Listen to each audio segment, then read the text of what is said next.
The Swiss Family Robinson, by Johann David Wyss. Chapter 7. "I will spare you the history of the first day," said my good Elizabeth, "spent in anxiety about you, and attending to the signals. But this morning, being satisfied that all was going right, I sought, before the boys got up, a shady place to rest in, but in vain. I believe this barren shore has not a single tree on it. Then I began to consider on the necessity of searching for a more comfortable spot for our residence, and determined, after a slight repast, to set out with my children across the river on a journey of discovery. The day before, Jack had busied himself in skinning the jackal with his knife, sharpened on the rock, Ernest declining to assist him in his dirty work, for which I reproved him, sorry that any fastidiousness should deter him from a labor of benefit to society. Jack proceeded to clean the skin as well as he was able, then procured from the nail chest some long flat-headed nails, and inserted them closely through the long pieces of skin he had cut for collars. He then cut some sailcloth, and made a double lining over the heads of the nails, and finished by giving me the delicate office of sewing them together, which I could not but comply with. His belt he first stretched on a plank, nailing it down, and exposing it to the sun, lest it should shrink in drying. Now, for our journey, we took our game bags and some hunting knives. The boys carried provisions, and I had a large flask of water. I took a small hatchet, and gave Ernest a carbine, which might be loaded with ball, keeping his light gun for myself. I carefully secured the opening of the tent with the hooks. Turk went before, evidently considering himself our guide, and we crossed the river with some difficulty. As we proceeded, I could not help feeling thankful that you had so early taught the boys to use firearms properly, as the defense of my youngest boy and myself now depended on the two boys of 10 and 12 years of age.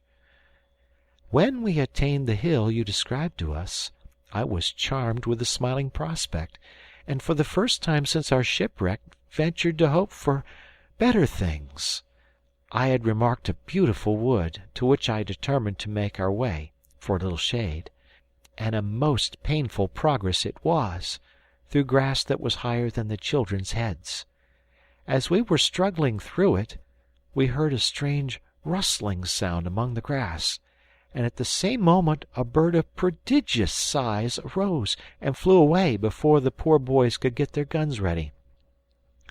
They were much mortified, and I recommended them always to have their guns in readiness, for the birds would not be likely to wait till they loaded them. Francis thought the bird was so large it must be an eagle, but Ernest ridiculed the idea, and added that he thought it must be of the bustard tribe. We went forward to the spot from which it had arisen, when suddenly another bird of the same kind, though still larger, sprung up close to our feet, and was soon soaring above our heads. I could not help laughing to see the look of astonishment and confusion with which the boys looked upwards after it. At last Jack took off his hat, and making a low bow, said, "Pray, Mr. Bird, be kind enough to pay us another visit. You will find us very good children." We found the large nest they had left. It was rudely formed of dry grass, and empty, but some fragments of eggshells were scattered near, as if the young had just been recently hatched. We therefore concluded that they had escaped among the grass. Dr. Ernest immediately began a lecture. "You observe, Francis, these birds could not be eagles, which do not form their nests on the ground. Neither do their young run as soon as they are hatched. These must be of the gallinaceous tribe, an order of birds such as quails, partridges, turkeys, etc. And from the sort of feathered mustache which I observed at the corner of the beak, I should pronounce that these were bustards." And we had now reached the little wood, and our learned friend had sufficient employment in scrutinizing and endeavoring to classify the immense number of beautiful unknown birds which sung and fluttered about us, apparently regardless of our intrusion. We found that what we thought a wood was merely a group of a dozen trees, of a height far beyond any I had ever seen, and apparently belonging rather to the air than the earth, the trunks springing from roots which formed a series of supporting arches. Jack climbed one of the arches, and measured the trunk of the wood with a piece of pack-thread. He found it to be 34 feet. I made 32 steps round the roots. Between the roots and the lowest branches it seemed about 40 or 50 feet.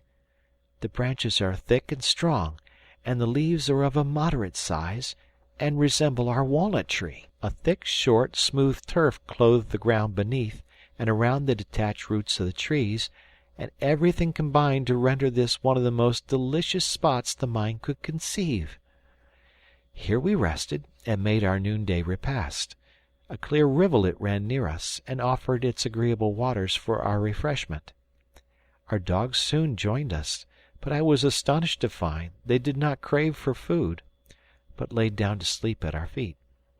For myself, so safe and happy did I feel, that I could not but think that if we could contrive a dwelling on the branches of one of these trees, we should be in perfect peace and safety.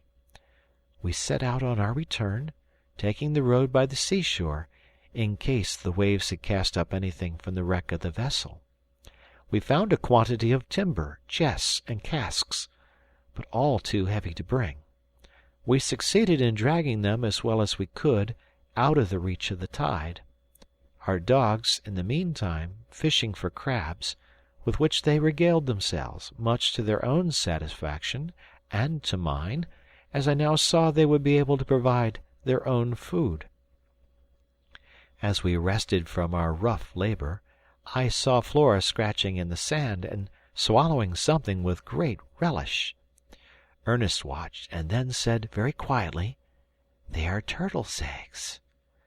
We drove away the dog and collected about 2 dozen, leaving her the rest as a reward for her discovery. While we carefully deposited our spoil in the game bags, we were astonished at the sight of a sail. Ernest was certain it was Papa and Fritz, and though Francis was in dread that it should be the savages who visited Robinson Crusoe's island coming to eat us up, we were soon enabled to calm his fears. We crossed the river by leaping from stone to stone, and hastening to the landing place, arrived to greet you on your happy return. "And I understand, my dear," said I, "that you have discovered a tree 60 feet high, where you wish we should perch like fowls.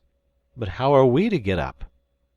"Oh, you must remember," answered she, "the large lime tree near our native town, in which was a ballroom. We used to ascend to it by wooden staircase. Could you not contrive something of the sort in one of these gigantic trees, where we might sleep in peace, fearing neither jackals nor any other terrible nocturnal enemy?" I promised to consider this plan, hoping at least that we might make a commodious and shady dwelling among the roots. Tomorrow we were to examine it. We then performed our evening devotions and retired to rest. End of chapter 7.